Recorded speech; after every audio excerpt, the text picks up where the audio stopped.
할렐루야. 오늘은 12월 11일 금요일입니다. 오늘도 정신매일 예배 참여하신 성도님들 한 분 한 분 사랑하고 축복합니다. 다 같이 우리 사도신경을 고백하며 예배 자리로 나가겠습니다. 전능하사 천지를 만드신 하나님 아버지를 내가 믿사오며 그 외아들 우리 주 예수 그리스도를 믿사오니 이는 성령으로 잉태하사 동정녀 마리아에게 나시고 본디오 빌라도에게 고난을 받으사 십자가에 못 박혀 죽으시고 장사한 지 사흘 만에 죽은 자 가운데서 다시 살아나시며 하늘에 오르사 전능하신 하나님 우편에 앉아 계시다가 저리로서 산자와 죽은 자를 심판하러 오시리라. 성령을 믿사오며 거룩한 공회와 성도가 서로 교통하는 것과 죄를 사하여 주시는 것과 몸이 다시 사는 것과 영원히 사는 것을 믿사옵나이다. 아멘. 다 같이 찬송가 440장 어디든지 예수 나를 이끌면 함께 찬송하겠습니다.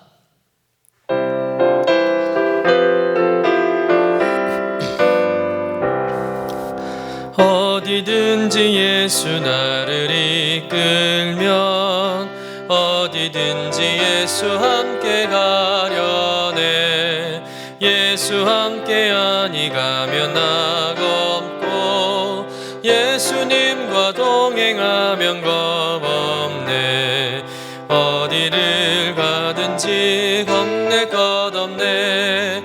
어디든지 예수 함께 가려네. 세상 친구 모두 나를 떠나도 주와 동행하면 외로움 없겠네. 가는 길이 위태하고 험해도 어디든지 예수 함께 가려네.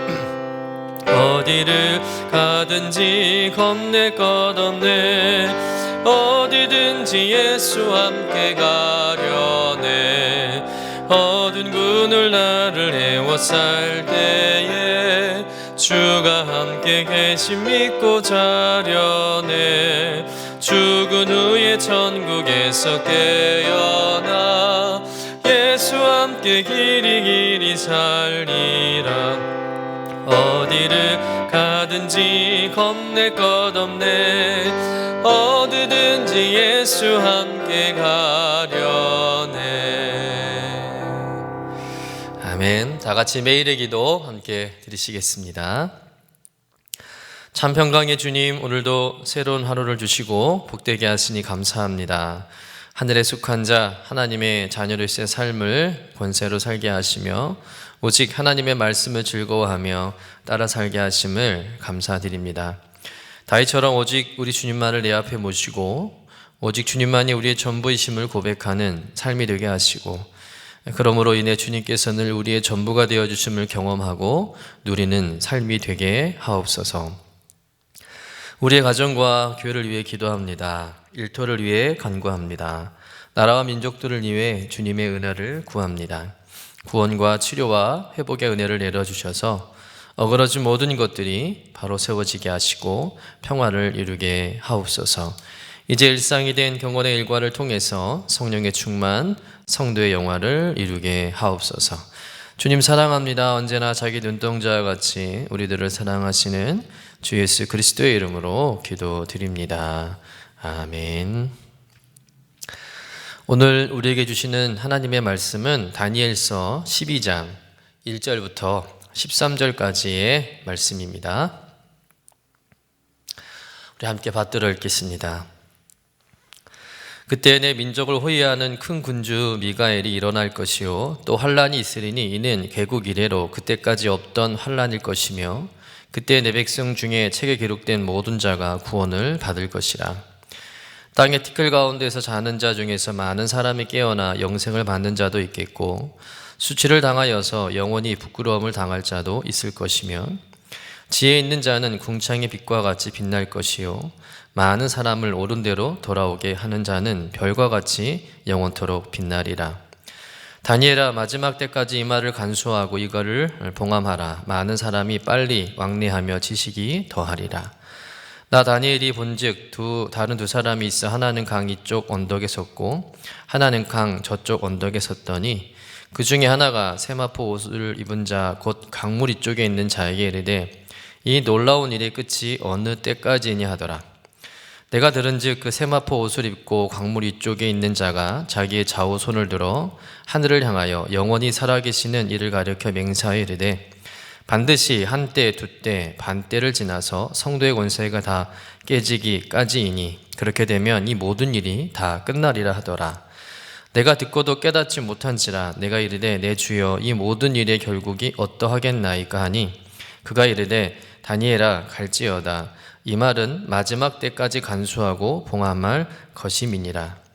많은 사람이 연단을 받아 스스로 정결하게 하며 희귀할 것이나 악한 사람은 악을 행하리니 악한 자는 아무것도 깨닫지 못하되 오직 지혜 있는 자는 깨달으리라.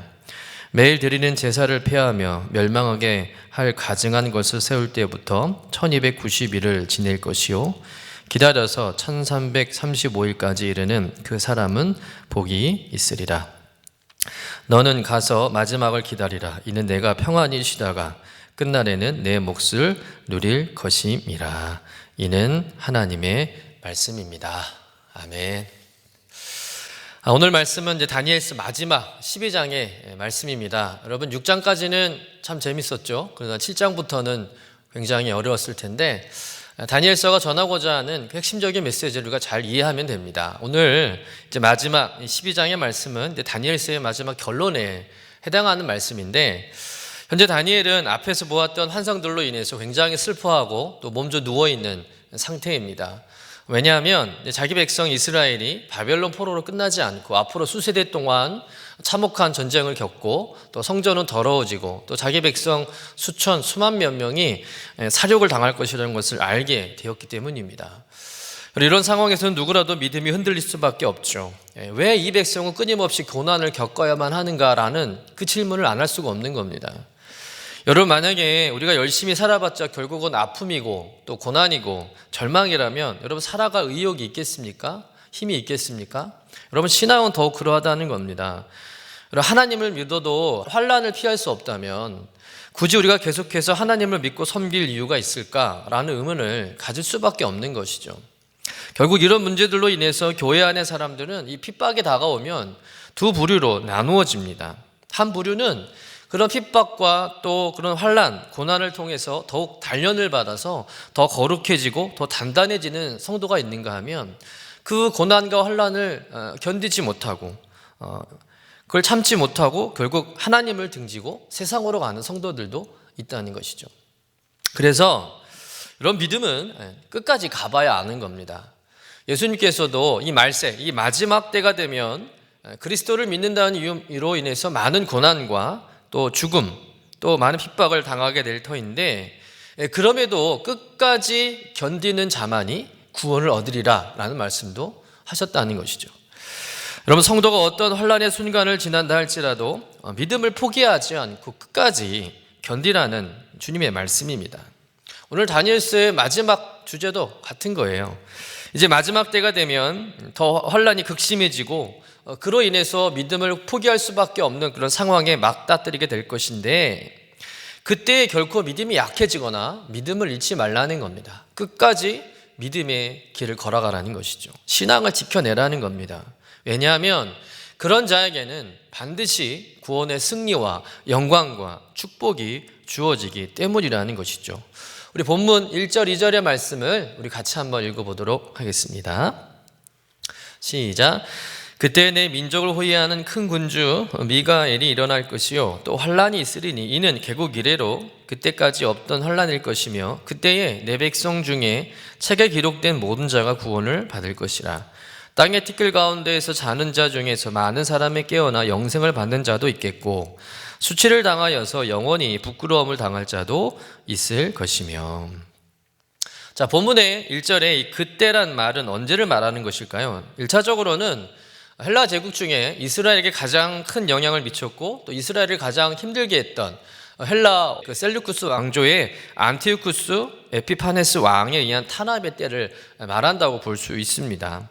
어제도 말씀을 들었듯이 이 에피파네스 왕은 유대 민족의 신앙을 말살하고 또 정체성을 무너뜨리기 위해서 아주 잔혹한 탄압을 한 왕이죠. 성전을 더럽히고 또 우상을 강제로 섬기도록 하고 만약에 거부하면 무참히 살해하는 왕이었습니다. 그리고 그 탄압이 얼마나 혹독했는지 개국 이래로 이보다 더한 환난은 없었다라고 말할 정도잖아요. 그런데 그런 환난과 박해를 겪지만 하나님께서 그냥 내버려 두지 않는다는 겁니다. 이스라엘 백성들을 지켜주는 미가엘 천사장이 나타나서 반드시 그 환난에서 이스라엘 백성을 구원해 준다는 것이죠. 또 끝까지 하나님을 믿고 신앙을 지키며 살았던 자들은 하나님의 생명책에 기록되어서 그 기록된 하나님의 백성들은 환난 중에 구원을 얻게 된다는 겁니다. 그런데 그 구원은 단지 살아서만 얻어지는 것이 아니라 비록 박해와 환난을 통해 죽임을 당했을지라도 다시 부활하여서 영광에 참여하게 된다는 것이죠. 땅의 티끌 가운데에서 자는 자 중에서 많은 사람이 깨어나 영생을 받는단 말이 바로 그 말입니다. 여러분, 땅의 티끌 가운데에서 자는 자, 여러분 땅의 티끌과 자는 자, 이건 둘 다 죽은 자를 의미하는 것이죠. 그리고 성경은 인간의 존재가 흙으로 지음받고 또 흙으로 돌아갈 존재, 즉 땅의 티끌로 돌아갈 존재라고 말합니다. 또 죽는 것을 잔다라고 표현을 많이 하죠. 여러분, 잔다라는 것은 무엇을 의미합니까? 곧 깨어난다는 것을 의미하잖아요. 다시 말해서 죽음을 잔다라고 표현하는 것은 죽음 뒤에는 반드시 부활로 다시 깨어난다는 것을 암시하고 있다는 것이죠. 다시 말해서 하나님을 믿는 이유로 말할 수 없는 박해와 또 고난을 당하고 심지어는 죽임을 당한다 할지라도 그러나 그들은 다시 부활로 깨어나서 영생을 누리게 된다는 것입니다. 뿐만 아니라 그때에는 주님께서 친히 심판하시는 그 심판대에서 큰 상을 받는다는 것이죠. 어떤 상일까요? 3절에 보니까 궁창의 빛같이 하늘의 별같이 영원토록 빛나는 상을 얻게 된다는 겁니다. 그러나 반대로 극심한 환난을 견디지 못하고 결국 믿음을 포기하고 하나님을 등지고 세상으로 간 자들은 수치를 당하여서 영원히 부끄러움을 당할 것이다.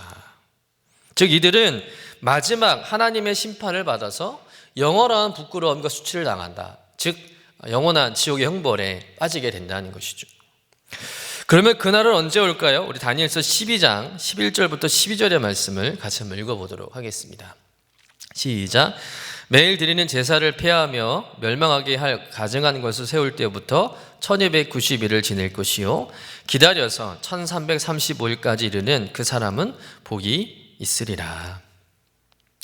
자, 여기서 1290일 또는 1335일의 의미 해석이 좀 어렵긴 한데요. 무슨 나무 숫자 같기도 하죠.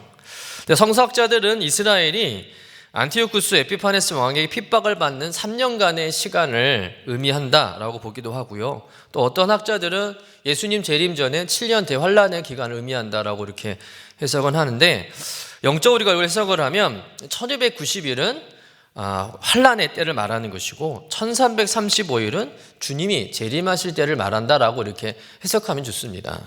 즉 환란의 때를 맞는 성도가 주님이 재림하시는 그날까지 기다리고 또 끝까지 인내하면 복을 받게 될 것이다 라는 의미죠.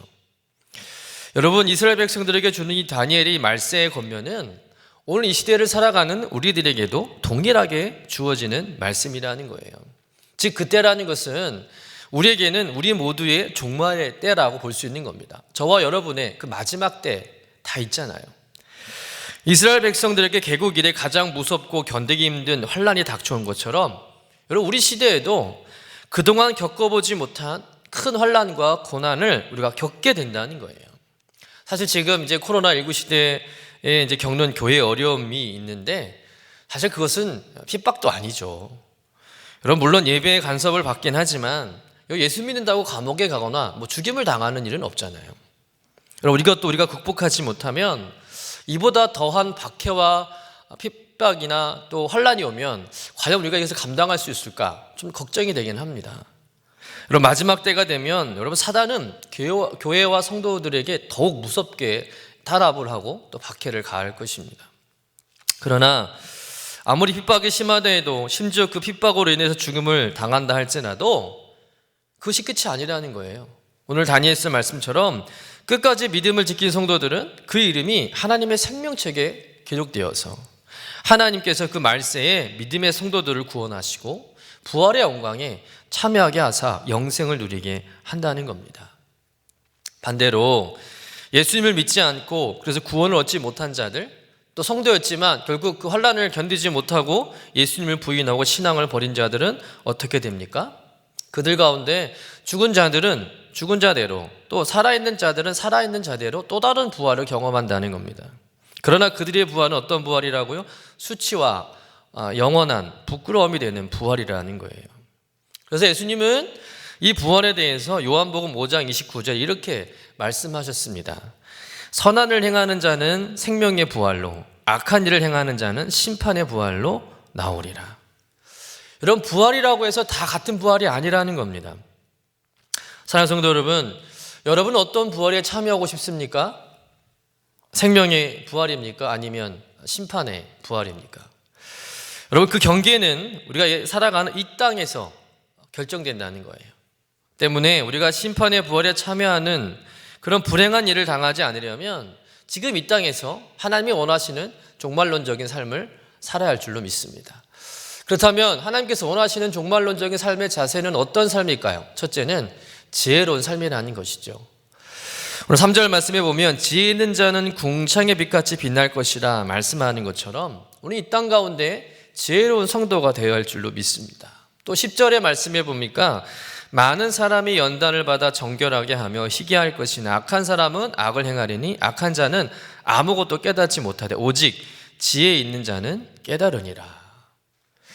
여러분, 지혜로운 성도는 어떤 성도입니까? 머리가 좋고 많이 배우고 수단이 좋고 해박한 지식을 가지고 있는 성도가 지혜로운 성도가 아닙니다. 지혜로운 성도는 오늘 말씀처럼 환난이 닥쳐왔을 때 하나님께서 그 환난을 주시는 그 이유와 의미를 깨닫는 성도라는 거예요. 그래서 낙심하지 않고 원망하지 않고 그 환난 가운데서도 하나님을 더 의지하고 신뢰합니다. 더 믿음을 지켜간다는 거예요. 혹시 범죄했다면 혹시 나의 죄로 인하여 이런 환난을 겪는 것인가 라고 회개하고 또 깨끗함을 얻게 되는 것이죠. 여러분, 지혜로운 사람은 오히려 환난을 통해서 연단을 받고 더 성숙하고 더 순결한 신앙과 인격을 갖추게 되는 줄로 믿습니다. 그래서 이 세상을 살아감에 있어서 더 지혜로운 거예요. 종말이 있음을 알고 부활과 영생과 지옥과 또 천국과 심판이 있음을 알고 이 땅에서 영원한 생명의 주인이신 하나님을 믿고 또 그 아들로 믿음으로 말미암아 죄사함을 받고 끝까지 환난을 견디며 믿음으로 산다는 것이죠. 더 나아가서 이런 사람은 어떻게 삽니까? 삶을 통해서 많은 사람들에게 하나님을 알게 하고요, 그 사람을 하나님께로 돌아오게 하는 귀한 복음 전도의 사명도 감당한다는 것이죠. 오늘도 복음을 들고 세상에 나가서 믿지 않는 영혼들에게 예수님을 전한다는 겁니다. 왜냐하면 여러분, 그 일이 주님이 가장 기뻐하시는 일이시고 또는 그리스도의 재림이 언제인지 모르기 때문에, 그날이 혹 오늘 밤인지도 모르기 때문에 한 영혼이라도 구원받는 일을 미룰 수 없다 여기기에 오늘도 복음을 들고 나가는 것이죠. 여러분, 그러나 지혜롭지 못한 자들은 어떠할까요? 하나님의 존재를 알지도 못하고 또 그 존재를 오히려 무시하고 죽음 뒤의 삶에 대해서 무지합니다. 사람이 죽으면 끝이지 죽으면 뭐가 있냐고 오히려 따지기도 하고요, 구원도 영생도 천국도 지옥도 없다고 말합니다. 자기가 누리는 그 부귀 영화가 영원할 것이라 착각하여 사는 것이죠. 환난이 닥쳐오면 오히려 그 환난의 의미를 깨닫지 못합니다. 그저 원망하고 불평하고 오히려 세상을 저주하죠. 그러니 회개할 생각도 없습니다. 결국 더욱더 멸망의 길로 갈 뿐입니다. 사랑하는 성도 여러분, 종말은 미래의 일이기도 하지만 현재의 일이기도 합니다. 왜냐하면 현재를 어떻게 살아갔냐에 따라서 우리의 미래가 결정되기 때문에 그래요. 여러분, 지금은 누가 지혜자인지 모릅니다. 지금은 자기가 다 똑똑하다고 말해요. 그러나 주님께서 재림하시는 그날에 참된 지혜자가 누구인가가 확연하게 드러나게 될 것입니다.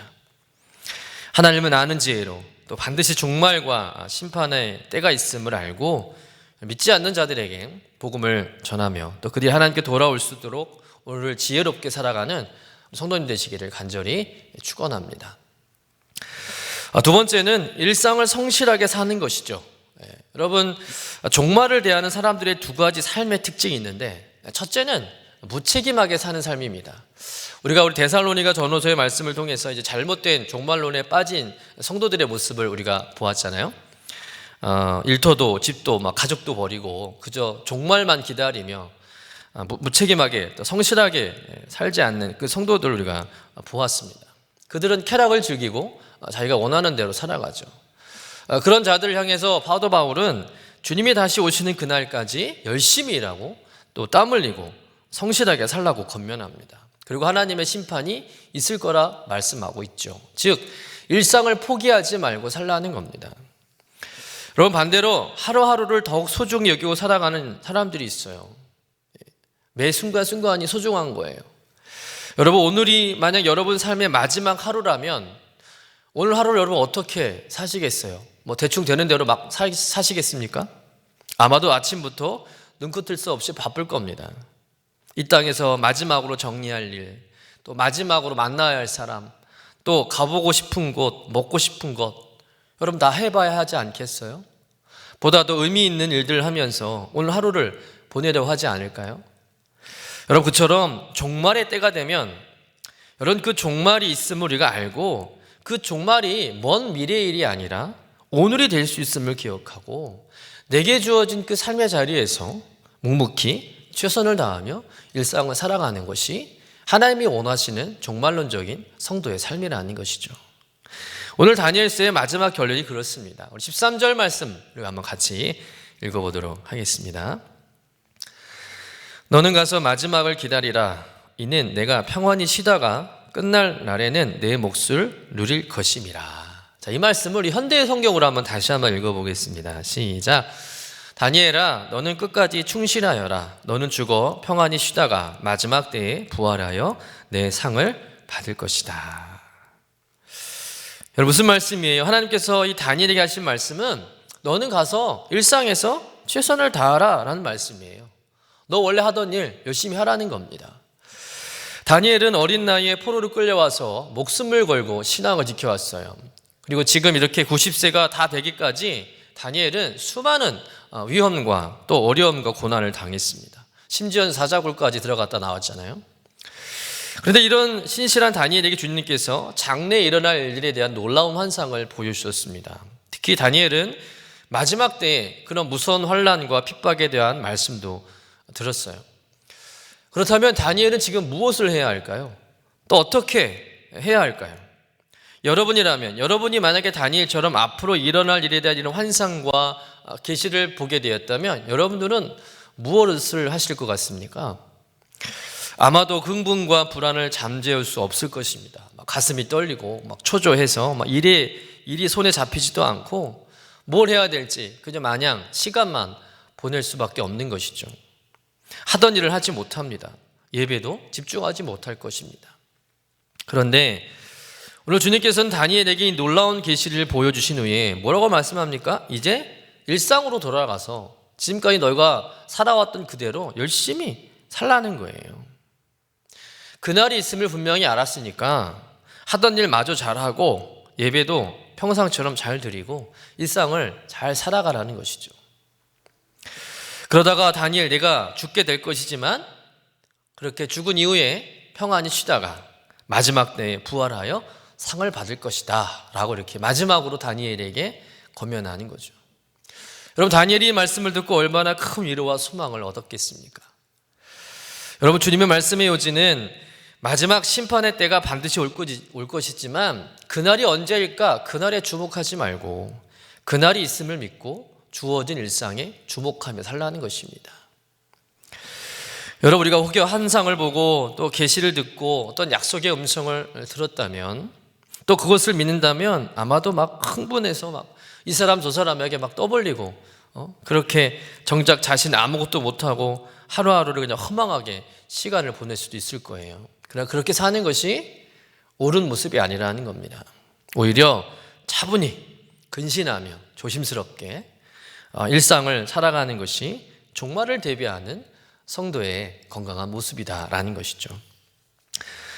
사랑하는 성도 여러분, 주님은 반드시 오십니다. 또 우리에게 반드시 종말의 때가 있다는 것 잊지 마시길 바랍니다. 그날은 믿음을 지킨 성도들에게는 승리의 날이고 영광의 날이 될 것입니다. 그날이 올 때까지 오직 하나님을 경외하는 참된 지혜자로, 또 어떤 상황에서도 차분히 내 삶의 자리를 꿋꿋이 지켜가며 일상을 성실하게 살아가는 여러분 되시길 간절히 축원합니다. 또 할 수만 있다면 참 생명과 우리 소망 되신 주님을 많은 사람들에게 전해서 그들이 주님께 돌아오는 귀한 사명 감당하는 여러분 되시길 간절히 축복합니다. 그렇게 살다가 결국 우리가 이 땅에서 죽음을 이제 겪게 될 텐데, 죽음 이후에 우리가 평안히 안식하고 있다가 주님 다시 오시는 그날 영화롭게 부활하여 별과 같이 길이길이 영원히 빛나는 저와 여러분의 삶이 되시기를 주님의 이름으로 간절히 축원합니다. 기도하겠습니다. 하나님, 다니엘이 살았던 그 시대와 동일하게 지금도 살아 역사하시는 분임을 믿습니다. 그동안 다니엘서를 통해서 이 땅에서 우리가 어떤 믿음의 성도로 살아가야 하는지를 또 깨닫고 도전받게 하시니 감사합니다. 무엇보다 신앙을 갖고 살아가기 힘든 이 시대를 살아가는 우리들에게 승리할 수 있는 영적 비밀을 알려주셔서 감사드립니다. 그러니 어떤 환난과 박해와 또 고난이 있을지라도 모든 시대와 역사를 운행하신 하나님을 신뢰함으로 이 세상에 저항하며 끝까지 믿음의 길을 걸어가게 하옵소서. 하나님을 경외하고 바로 아는 지혜를 소유하며 예수 그리스도께서 이루신 구원의 진리를 깨닫고 주님 오시는 그날까지 복음으로 살고 복음을 전하며 일상을 더욱 복되게 의미 있게 살아내도록 날마다 성령으로 충만하게 하여 주옵소서. 오늘도 부활의 능력과 소망으로 다니엘 같은 믿음의 사람으로 담대하게 살아가길 결단하며 예수님의 이름으로 기도드립니다. 아멘.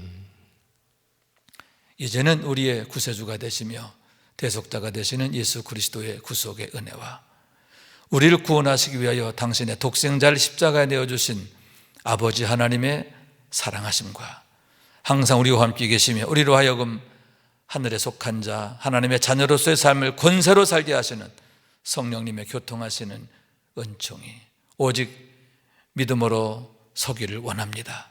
믿음으로 살기를 원합니다. 너희가 믿을 때 하나님의 영광을 보리라 하셨사온데 그 영광 가운데 나아가는 자가 되기를 원합니다. 이와 같은 마음의 소원을 가지고 날마다 기쁨의 예배 주님과 신나는 동행에 함께하는 유신의 모든 권속들에게 영원토록 함께 하시기를 간절히 축원하옵나이다. 아멘.